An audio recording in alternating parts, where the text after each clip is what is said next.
Hello all my dear student, कैसे हैं आप सब। आई होप कि आप लोग काफ़ी अच्छे होंगे। आज का वीडियो बहुत ही इंपॉर्टेंट आप सभी के लिए होगा। काफ़ी मेहनत से ये वीडियो आप लोगों के लिए तैयार किया हूँ, जहाँ पे हम लोग आज बात करेंगे 12th हिस्ट्री यानी इतिहास का एक ऐसा पेपर जो कि बिल्कुल आप लोग के बोर्ड एग्जाम 2024 को देखने को मिलेगा। अच्छी तरह से सारे क्वेश्चन को देख लेना। बिल्कुल आप लोग 100 में 100 मार्क्स लाना चाहते हैं तो आज की वीडियो को अच्छी तरह से देखना है। यहाँ पे जितने भी क्वेश्चन कराऊंगा काफ़ी इंपॉर्टेंट तो होगा ही, और साथ ही साथ आपको ये पता चल जाए किस तरह क्वेश्चन आपके एग्जाम में सेलेक्ट होने वाले। ठीक है, तो फटाफट से आज की इस वीडियो को आप लोग लाइक कर देंगे और अपने फ्रेंड के साथ शेयर कर देंगे ताकि उन तक भी इस वीडियो का बेनिफिट मिल सके। चलिए स्टार्ट करते हैं। हम लोग देखते हैं फर्स्ट क्वेश्चन से, और सारे क्वेश्चन को आप लोग अच्छी तरह से रिविजन करते जाना है। बिल्कुल सारे क्वेश्चन को रट लेना। ठीक है, चलिए शुरू करते हैं फर्स्ट क्वेश्चन से। हमारा फर्स्ट क्वेश्चन देखिए पूछ रखा है कि चार्ल्स मैसन ने 1826 में सर्वप्रथम किस टीले का उल्लेखन किया था। काफी लाजवाब क्वेश्चन है एंड बहुत इजी क्वेश्चन होना चाहिए। अगर आप लोग अच्छी तरह से पढ़े हो तो पता होना चाहिए। चार्ल्स मैसन 1826 में जो हड़प्पा टीले का उल्लेखन किया था, किसका? हड़प्पा टीले का। ऑप्शन ए हमारा बिल्कुल इस क्वेश्चन का करेक्ट जा रहा है। ठीक है, नेक्स्ट क्वेश्चन पूछ रखा है हड़प्पा सभ्यता में प्राप्त अवतल चक्की पर किस पुराविद ने प्रकाश डाला था। बहुत ही लाजवाब क्वेश्चन है एंड सभी को पता होना चाहिए। अर्नेस्ट जो मैके थे वो जो है अवतल चक्की पर जो है प्रकाश डाले थे। अवतल चक्की यानी हड़प्पा वासियों ने इसका इस्तेमाल जो है जड़ी बूटी बांटने में, मसाला वगैरह पीसने के लिए इस्तेमाल करते थे अवतल चक्की का। ठीक है, अवतल चक्की कुछ इस प्रकार से होता था और ये जो है जमीन से के जो है अंदर में ये आधा जो है वो दाब दिया जाता था जमीन के अंदर ताकि वो हिले नहीं, और ऊपर में जो है मसाला जड़ी बूटी वगैरह पिसाया जाता है, जिस तरह आप लोग जो है सिलबट्टा जिस तरह होता है ना उसी टाइप का। ठीक है, तो ये अर्नेस्ट मैके ने इस पर प्रकाश डाला था। चलिए क्वेश्चन करा कि राय बहादुर दयाराम शाही ने कहाँ उत्खनन कराया था। ये कराया था आपका हड़प्पा में। कहाँ पे कराया था? बहादुर शाह ने हड़प्पा में कराया था। कब कराया था? तो बोलेंगे 1921 में करवाया था। कब करवाया था? 1921 में। फिर मोहनजोदड़ो खोजवा था 1922 में। इसकी स्थापना कब हुई थी? तो 1922 में हुई थी। किसने किया था? तो आर डी बनर्जी यानी राखलदास बनर्जी। ठीक है, याद रखिएगा। नेक्स्ट क्वेश्चन करा कि सिंधु घाटी सभ्यता में गोदीपारा कहाँ से मिला है। गोदीपारा, गोदीपारा जो है ये मिला है आपका लोथल से। कहाँ से मिला है? लोथल से। क्वेश्चन नंबर 4 का ऑप्शन नंबर डी हो जाएगा। ठीक है, लोथल जो है ये हड़प्पा सभ्यता का ही जो है आप जगह है। हड़प्पा सभ्यता ये काल का ही, ठीक है, जो कि गुजरात में है, भोगवा नदी के किनारे स्थित है। ये कई बार पूछा जाता है। यहाँ पे युगल सावधान के भी अवशेष मिलते हैं लोथल से। ठीक है, और इसको सबसे बड़ा पुराना बंदरगाह भी यहाँ से मिले हैं, यानी हड़प्पा सभ्यता में जो बंदरगाह का अवशेष मिले वो लोथल से ही मिले हैं। ठीक है, याद रहेगा। कालीबंगाल में हल जुते हुए हल का प्रमाण मिला है। ठीक है, याद रखिएगा। नेक्स्ट क्वेश्चन करा के लोथल कहाँ से थे। देखो क्वेश्चन पूछ रखा है गुजरात में। कहाँ पे? गुजरात में। आपका ऑप्शन ए हो जाएगा। करा के हड़प्पा सभ्यता में सिंधु घाटी के सिंधु नदी किनारे कौन स्थित था? तो मोहनजोदड़ो आपका सिंधु नदी किनारे स्थित था। ठीक है, ठीक है, कौन सा हो जाएगा? मोहनजोदड़ो। ठीक है, याद रखिएगा। लोथल जो है आपका भोगवा नदी किनारे स्थित था। ठीक है, चलिए आगे बढ़ते हैं। क्वेश्चन नंबर 7 का है कि भारतीय पुरातत्व का पिता जो है किसे कहा जाता है। तो ये कहा जाता है कनिंघम को। किसको आता है? कनिंघम को, अर्नेस्ट कनिंघम। ठीक है, तो यहाँ पे 7 क्वेश्चन का ऑप्शन नंबर ए हो जाएगा। क्वेश्चन नंबर 8 का है कि हड़प्पा सभ्यता के काल में रावी नदी किनारे स्थित कौन सा नदी है। तो रावी की नदी जो स्थित था वो हड़प्पा था। कौन था? हड़प्पा। हड़प्पा सभ्यता जो है वो सिंधु नदी किनारे स्थित था, लेकिन यहाँ पे पूछ रखा है आपको हड़प्पा सभ्यता के काल में रावी की नदी। तो रावी की नदी जो है हड़प्पा था, और हड़प्पा के कारण ही इस सभ्यता का नाम हड़प्पा सभ्यता पड़ा। ठीक है, तो हड़प्पा सभ्यता अलग है एंड हड़प्पा अलग है। हड़प्पा एक जगह का नाम है, हड़प्पा सभ्यता पूरे सभ्यता को हड़प्पा सभ्यता कहते हैं। ठीक है, कह रहा सिंधु घाटी सभ्यता में विशाल अन्नानागर के जो अवशेष कहाँ से मिले थे। वो मोहनजोदड़ो से मिले थे। मोहनजोदड़ो से काफी जो है बड़े बड़े जो है भवन मिले हैं। ठीक है, और मूर्ति नृत्य करती हुई मूर्तियां मिली है। ठीक है, और साथ ही साथ यहाँ पे जो है बड़े बड़े ईंटों के आकार के मिले हैं। रोड, नाले सबसे ज्यादा पक्की जो है मोहनजोदड़ो से मिले हैं, जिसको नियोजित नगर भी माना जाता है। मोहनजोदड़ो जो है परिपक्व और नियोजित नगर था। इसकी स्थापना कब हुई थी? तो बताया आप लोग को 1922 को हुई थी। किसने की थी? तो आपका क्या था? आपका राखल आर डी बनर्जी, जिसको हम कहते हैं राखल दास बनर्जी। ठीक है, याद रखिएगा।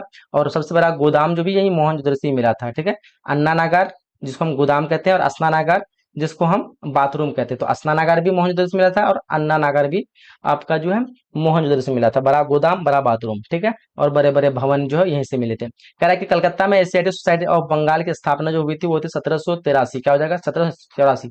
10वें क्वेश्चन का ऑप्शन नंबर ए होगा 1784। क्या होगा? ऑप्शन नंबर ए इस क्वेश्चन का करेक्ट आंसर करेंगे। कह रहा है कि फूट डालकर विजय प्राप्त करने का कार्य सर्वप्रथम जो अजात शत्रु। ठीक है, ऑप्शन ए हो जाएगा। फूट डालकर प्राप्त करने का कार्य सर्वप्रथम किस राजा को किया गया? किया मतलब किस राजा ने किया था? तो अजातशत्रु ने किया था। ऑप्शन ए हो जाएगा। कह रहा है कि सर्वप्रथम हुनों को परास्त करने का श्रेय जो है किस शासक को जाता है। बिल्कुल इजी सा क्वेश्चन होगा। देखो इस क्वेश्चन का जो आंसर हो जाएगा आपका ऑप्शन नंबर बी होगा, स्कंदगुप्त। क्या होगा?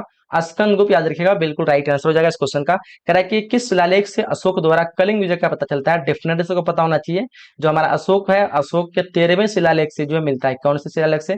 13वें शिलालेख से कलिंग विजय का पता चलता है। और इसी कलिंग युद्ध के दौरान जो है अशोक ने अपना धर्म परिवर्तन करता है, जो कि अशोक का धर्म जो था वो जैन धर्म था। कौन सा धर्म था?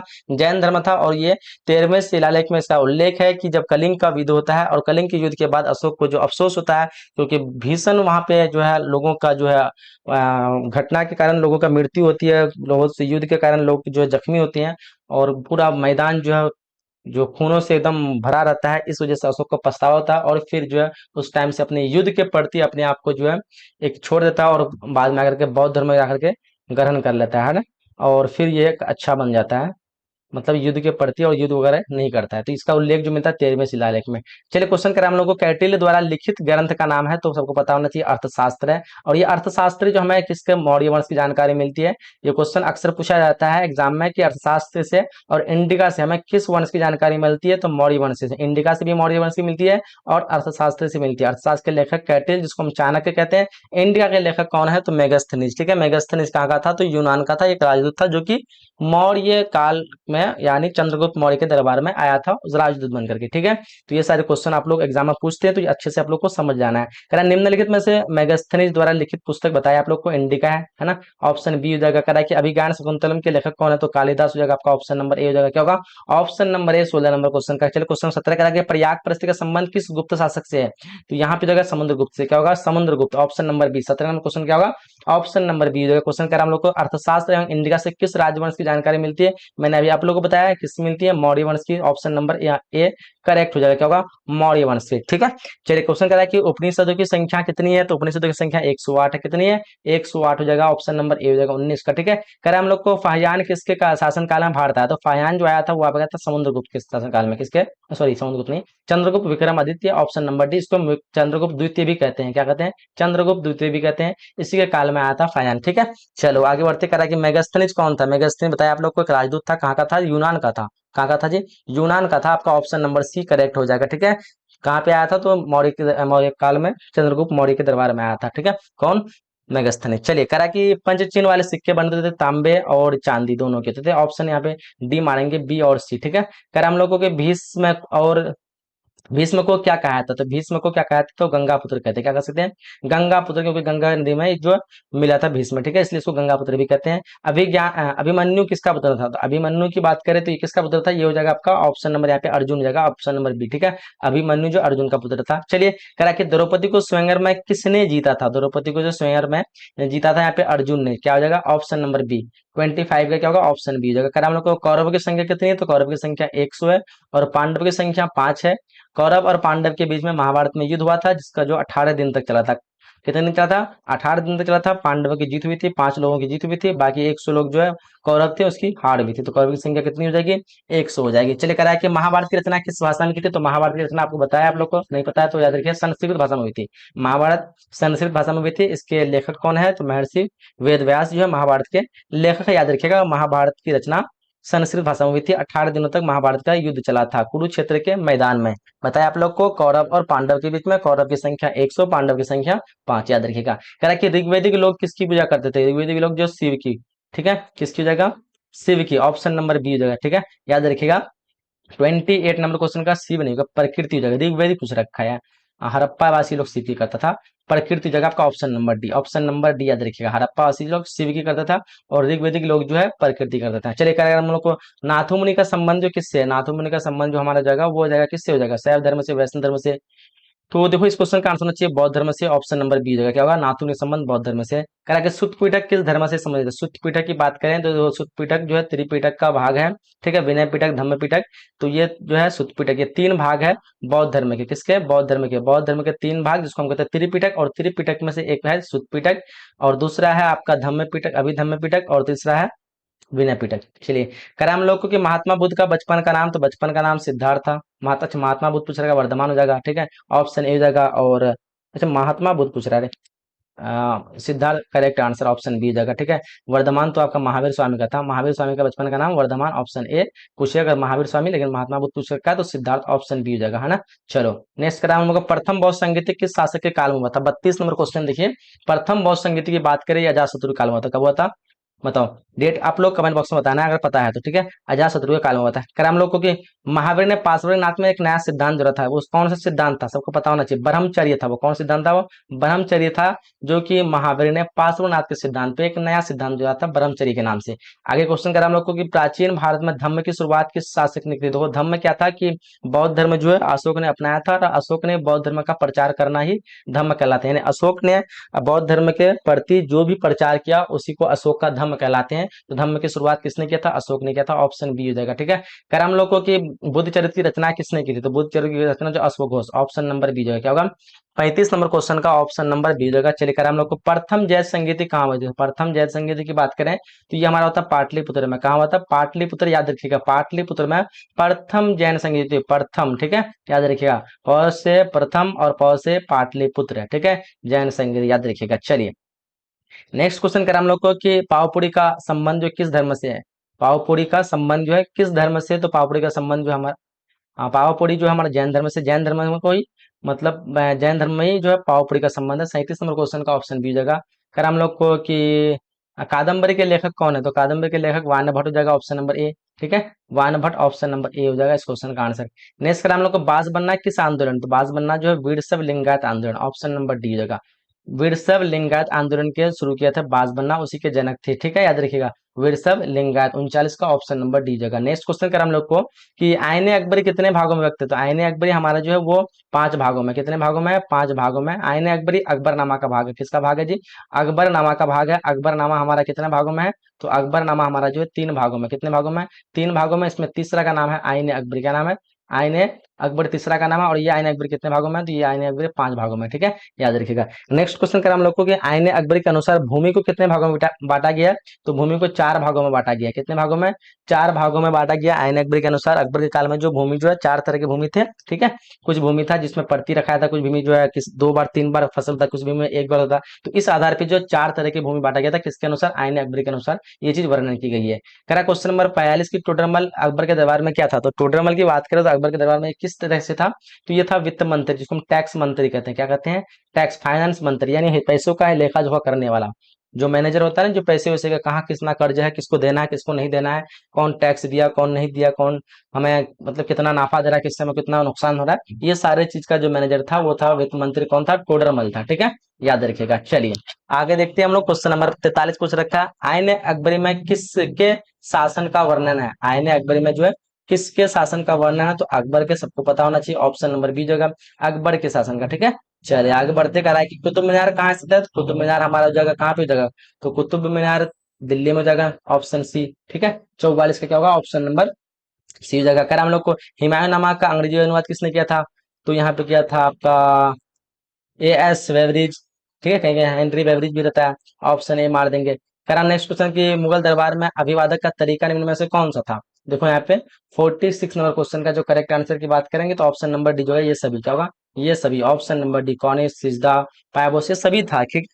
चलिए क्वेश्चन करा है कि आइन अकबर ने दीन इलाही कब शुरू किया था, देखो दीन इलाही जो शुरू किया था 1581 को हो जाएगा, ऑप्शन डी होगा। 47 का क्या होगा, ऑप्शन नंबर डी होगा। देखो दीन इलाही क्या है कि बेसिकली जो अकबर ने अलग अलग धर्मों पे जो है पढ़ा, बौद्ध धर्म हो गया, जैन धर्म हो गया, हिंदू धर्म हो गया, सिख, अलग अलग धर्मों में से जो है जो भी चीज उसको अच्छा ही लगा कि हाँ इस धर्म की ये बातें अच्छी है, इस धर्म की ये बात अच्छी है, उन सभी को लेकर के एक नया धर्म बनाया जिसका नाम रखा वो दीन इलाही। और यही दीन इलाही जो चलाना शुरू कर दिया और सबको बोला कि चलो दीन इलाही फॉलो करो, छोटो सारे अपने अपने धर्म, मैं जो धर्म बता रहा हूँ वो फॉलो करो। तो वही था दीन इलाही अकबर द्वारा, ठीक है। कब, तो 1581 को शुरू हुआ था। कह रहा है कि गुलबदन बेगम कौन थी, तो गुलबदन बेगम की बात करें तो ये हो जाएगा हमारा लेखिका, क्या होगा, लेखिका, ऑप्शन नंबर सी जो क्या होगा, option number C correct answer हो जाएगी, ठीक है। चलिए कह रहा है कि मुगल चित्रकला किसके समय चरमोत्कर्ष पर थी, मुगल चित्रकला किसके समय चरमोत्कर्ष पर थी, बाबर होगा, अकबर होगा, जहांगीर होगा, शाहजहां होगा।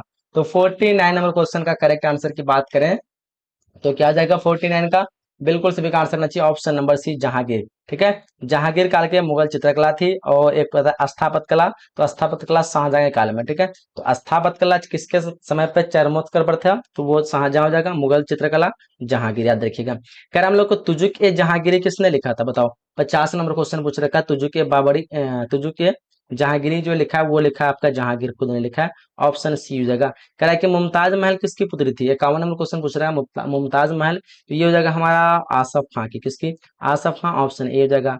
नेक्स्ट करा कि औरंगजेब ने अपने जीवन का अंतिम भाग भारत के किस क्षेत्र में व्यतीत किया था, तो 52 नंबर क्वेश्चन का जो आंसर होगा ऑप्शन सी होगा, दक्षिण भारत। क्या होगा, ऑप्शन सी इस क्वेश्चन का करेक्ट हो जाएगा। करके पानीपत के प्रथम युद्ध किसकी प्रथम युद्ध में किसकी पराजय हुई थी, तो 53 नंबर क्वेश्चन का आंसर बी जगह इब्राहिम लोदी की। क्या हो जाएगा, इब्राहिम लोदी। ठीक है, चलिए करा कि किस प्रशासकीय सुधार के लिए शेरशाह विशेष तौर पर जो जाना जाता है, तो ध्यान रखें ये हो जाएगा आपका यहाँ पे क्या होगा, 54 नंबर क्वेश्चन का ऑप्शन बी जगह भूमि सुधार व्यवस्था के लिए, भूमि सुधार व्यवस्था के लिए।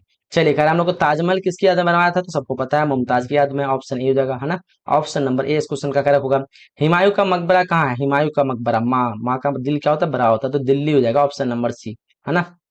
मकबरा, मकबरा में क्या हो गया, बड़ा, किसका दिल बड़ा होता है जी, तो माँ का, तो माँ किस में आया, तो हुमायूं में आया, है ना। तो इस तरह याद रख सकते हैं, हुमायूं का मकबरा कहाँ पे है, दिल्ली में है। चलो, थोड़ा लॉजिक लगाना पड़ता है। चलो करा कि हरिहर एवं बुक्का ने कब विजयनगर साम्राज्य की स्थापना की थी, बताओ।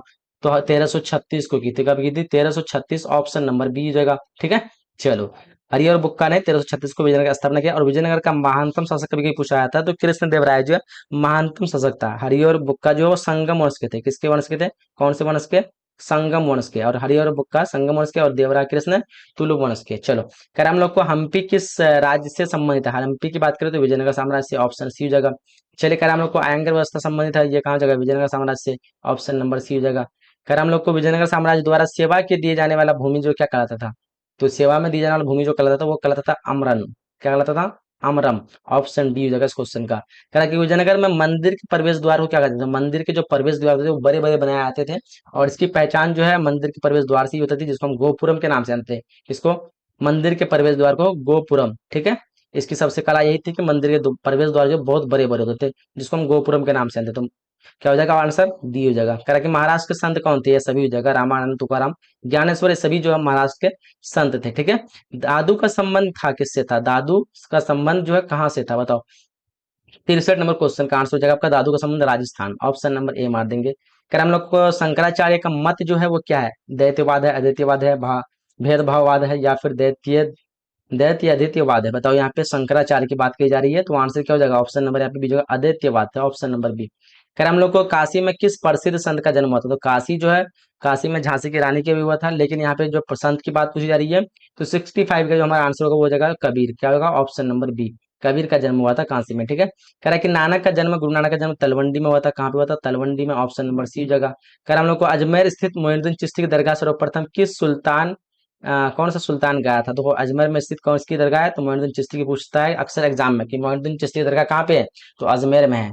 तो उसमें जो है सर्वप्रथम कौन सुल्तान गया था, बताओ। यहाँ पे 67 नंबर क्वेश्चन का जो आंसर हो जाएगा वो मोहम्मद बिन तुगलक गया था, कौन गया था सर्वप्रथम, तो मोहम्मद बिन तुगलक। चलिए, ऑप्शन नंबर बी हो जाएगा। आगे बढ़ते हैं हम लोग, नेक्स्ट क्वेश्चन कर रहे हैं हम लोग को कि तहकीक हिंद में किसका यात्रा वृत्तांत मिलता है, तो ये हमारा अलबरूनी हो जाएगा, ऑप्शन नंबर सी। ठीक है, तहकीक हिंद में किसका यात्रा वृत्तांत मिलता है, अलबरूनी की पुस्तक है तहकीक हिंद, और एक है आपका क्या कहते हैं, को तो नहीं है आपका इब्न बतूता, उसका पुस्तक क्या है बताइए आप लोग कमेंट बॉक्स में। कह रहा हम लोग को कि किस यात्री ने यात्रा पर जाने के लिए अपने घर को छोड़ा, तो यहाँ पे क्या हो जाएगा 69 का आंसर। वैसे तो ये सभी को ही लगभग छोड़ जाएगा ना, ऑप्शन डी मार देंगे। क्या हो जाएगा, क्या बोले, किस यात्री ने यात्रा पर जाने के लिए अपना घर छोड़ा, 69 नंबर क्वेश्चन में क्या होना चाहिए, इनमें से कोई नहीं। घर तो लगभग सबको ही छोड़ेगा, बताओ तो कौन नहीं छोड़ेगा, अगर कोई यात्री में जाएगा तो घर तो छोड़ेगा ना, लेकिन साफ करके यहाँ पे छोड़ने की बात करें तो कोई नहीं छोड़ा था, या फिर होगा तो सब होगा, नहीं तो कोई नहीं छोड़ा। चलो इसको कंफ्यूज आप लोग कमेंट करके बताओ। कैप्टन हॉकिंस जो किस देश का था, कैप्टन हॉकिंस जो था वो किस देश का था, तो यहाँ पे जो आंसर हो जाएगा वो हो जाएगा इंग्लैंड का, किसका हो जाएगा, इंग्लैंड का। चलिए, मद्रास में मुनरोम ने भूमि की व्यवस्था के लिए कौन सी व्यवस्था शुरू की थी, तो ये की थी आपका रैयतवाड़ी व्यवस्था। मद्रास में कौन सी व्यवस्था, रैयतवाड़ी व्यवस्था। ठीक है, याद रहिएगा। अस्थाई बंदोबस्त जो था हमारा बंगाल और बिहार में था। ठीक है, चलिए कह रहा हम लोग को कि अस्थाई बंदोबस्त किस स्थान से जुड़ा हुआ है, तो अभी बताया आप लोग को बंगाल से है, ऑप्शन नंबर ए जगह। चलिए नेक्स्ट क्वेश्चन कह रहा हम लोग को फ्रांसिस बुकानन कौन था, तो फ्रांसिस बुकानन की बात करें तो ये हमारा था सर्वेक्षक, क्या था, सर्वेक्षक, ऑप्शन नंबर डी जगह। कह रहा है कि संथाल विद्रोह का संबंध जो है किस राज्य से था, तो संथाल विद्रोह का संबंध जो था वो था आपका क्या हो जाएगा, मद्रास, बंगाल हो जाएगा, ऑप्शन नंबर ए क्या होगा, ऑप्शन नंबर ए 74 का। नेक्स्ट क्वेश्चन कह रहा हम लोग को संथाल विद्रोह के जो नेता थे वो कौन थे, सिद्धू और कन्हू थे, ये कब हुआ था, तो 1855 से 56 के बीच हुआ था, कब हुआ था, 55 से 56 के बीच हुआ था संथाल विद्रोह, ठीक है। चलिए कह रहा है बिरसा मुंडा कौन सा विद्रोह था, तो बिरसा मुंडा जो था वो था आपका आ, उलगुलाल विद्रोह, कोल विद्रोह, या फिर क्या होगा, मुंडा विद्रोह था बेसिकली, बिरसा मुंडा, ठीक है। लेकिन 75 में तो मुंडा नहीं है, लेकिन उलगुलाल विद्रोह भी था, ऑप्शन नंबर सी, ठीक है, उलगुलाल विद्रोह कह सकते हैं। कह रहा है कि सिद्धू और कन्हू का संबंध किससे है, बताइए आप लोग को, संथाल विद्रोह से। कब हुआ था, 1855 से 56। कह रहा है बंगाल में अस्थाई बंदोबस्त शुरू करने का श्रेय किसको आता है, अस्थाई बंदोबस्त जो है लॉर्ड कॉर्नवालिस को आता है, ऑप्शन नंबर ए जगह। लॉर्ड कॉर्नवालिस के जो है 1993 को ही जो है वो, 1993 बोल रहे हैं, 1793 को ही जो है वो एक कोड बनाया था जिसका नाम रखा था कॉर्नवालिस कोड।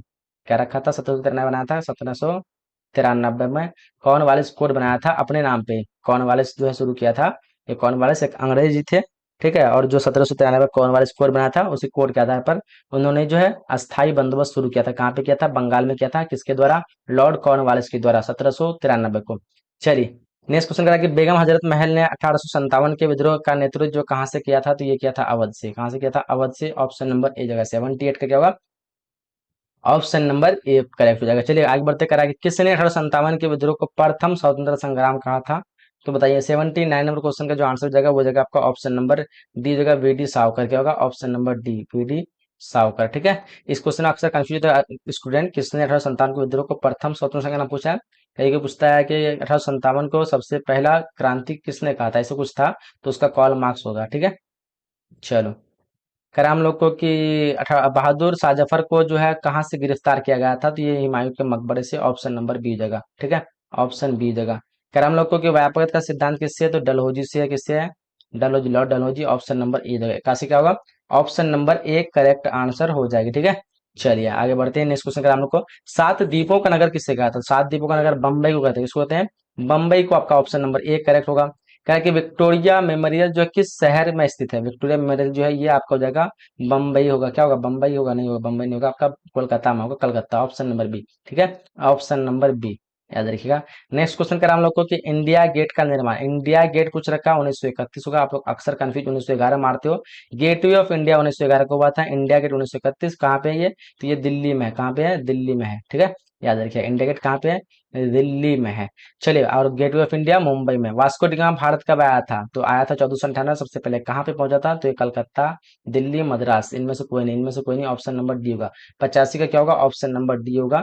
चलिए कहाँ पे पहुंचा था, आप लोग कमेंट बॉक्स में बताना है। कह रहा है अखिल भारतीय स्तर पर पहली जनगणना जो कब हुई थी, तो 1872 को जो पहली जनगणना हुई थी, ऑप्शन बी होगा। और पहली जनसंख्या पहली सफल जनगणना जो हुई थी 1881 को हुई थी, कब हुई थी, 1881 को, लेकिन पहली जो है जनगणना हुई थी 1872 को, तो हमारा 86 का नंबर का आंसर क्या होगा, ऑप्शन नंबर बी जगह। नेक्स्ट कर हम लोग को कि चौराचौरी जो है किस राज्य में है, तो चौराचौरी हमारा उत्तर प्रदेश में, ऑप्शन नंबर बी जगह क्या होगा, 87 का आपका ऑप्शन नंबर बी जगह, चौराचौरी जो हत्याकांड हुआ था, ठीक है, असहयोग आंदोलन के समय हो रहा था, और उस टाइम पे जो है अंग्रेजों को लोग जो है कुछ जी जबरदस्ती करे, तो भारतीय गुस्सा में आकर के अंग्रेज के पुलिस कर्मियों की जाके ऑफिस में आकर के थाना वगैरह में जाके आग वगैरह लगवा दिया, पुलिसकर्मी की बहुत ज्यादा जो है लोग जल गए जिंदा, और इस वजह से ये घटना चौराचौरी के नाम से जाने जाते हैं, ठीक है। ये हुआ था 1922 को। चलो कब हुआ था, 1922 को। चौराचौरी कहाँ पे है, तो ये यूपी में है।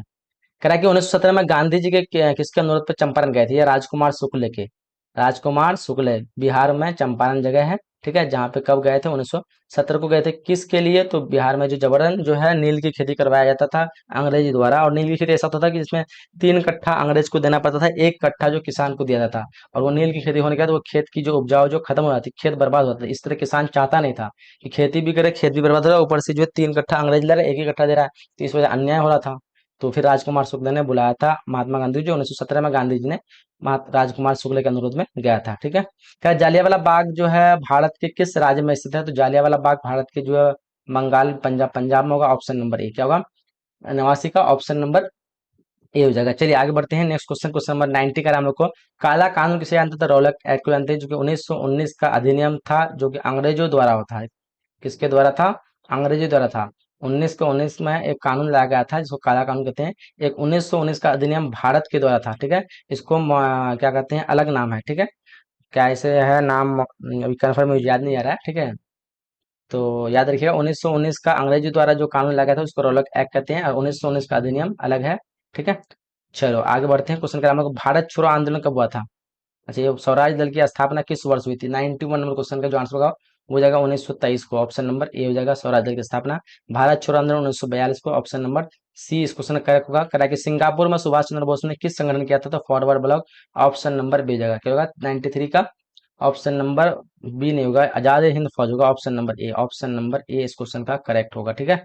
चलिए, क्या हम लोग को 1938 1949 में भारतीय राष्ट्रीय कांग्रेस के अध्यक्ष कौन थे? तो Subhash Chandra Bose. Option number D हो जाएगा इसका। क्या कहते, सीधी कार्रवाई की धमकी किसने दी थी? मुस्लिम लीग ने। ऑप्शन नंबर बी जो क्या होगा, option number B. Next question आगे, भारतीय स्वतंत्रता के समय ब्रिटेन में किस दल की सरकार थी? तो देखो 96 नंबर क्वेश्चन का जो आंसर हो जाएगा आपका ऑप्शन नंबर ए होगा, लेबर पार्टी। क्या होगा, ऑप्शन नंबर ए इस क्वेश्चन का करेक्ट होगा। करा कि स्वतंत्र भारत के अंतिम गवर्नर जनरल कौन थे? तो 97 का जो आंसर हो जाएगा वो हो जाएगा आपका ऑप्शन नंबर यहाँ पे कीजिएगा सी, राजगोपालचारी, सी हो जाएगा, ठीक है। Option number C. कर हम लोग को कि भारत के संविधान का पिता किसे कहा जाता है? पिता जो कहते हैं राजेंद्र प्रसाद को नहीं कहते हैं, यहाँ पे हो जाएगा आपका भीमराव अंबेडकर को संविधान का पिता कहते हैं। ऑप्शन नंबर डी हो जाएगा। चलिए क्वेश्चन नंबर 19 का, भारतीय संविधान के अनुसार संप्रभुता जो निहित है वो किस चीज में निहित है? किस में निहित है? संविधान में, या फिर राष्ट्रपति के पास, न्यायपालिका के पास, या प्रधानमंत्री के पास? बताओ यहाँ पे। 99 का जो आंसर हो जाएगा वो हो जाएगा आपका ऑप्शन नंबर डी हो जाएगा, संविधान में। कहाँ पे? संविधान में। ऑप्शन नंबर डी करेक्ट होगा। लास्ट क्वेश्चन करा हम लोग को, स्वतंत्र भारत के प्रथम प्रधानमंत्री कौन थे? तो प्रथम प्रधानमंत्री पंडित जवाहरलाल नेहरू हो जाएगा। तो यहाँ पे हमारा ऑप्शन नंबर डी करेक्ट हो जाएगा, ठीक है। तो इस तरह हम लोगों ने जो है आज के सेशन में 100 जो है एमसीक्यू ऑब्जेक्टिव क्वेश्चन को कवर किए हैं। आई होप कि आप लोग को काफी मजा आया होगा। नहीं है तो अगर आप लोग दोबारा फिर से देख लिए मजा आ जाएगा, और अच्छी तरह से देखेंगे एक एक क्वेश्चन आप लोग के लिए काफी लाजवाब इंपोर्टेंट होगा। यही सारे प्रश्न जो कि सीधे सीधे आप लोग को देखने को मिलेंगे। इसका पीडीएफ लेने के लिए डिस्क्रिप्शन में नंबर दिया हुआ है, फिर नंबर दिख रहा होगा, शो करा, आप लोग कॉल करेंगे। कोर्स में ज्वाइन होना है तो कॉल कर सकते हैं। यहाँ पे सब्जेक्ट ऑब्जेक्टिव सारा कंप्लीट आप लोग को मिलने वाला है, ठीक है। तो यहीं तक हम लोग इस क्लास को एंड करते हैं। मिलते हैं अगले सेशन में, अगले क्लास में। जब तक के लिए जय हिंद, जय Bharat and thanks for watching.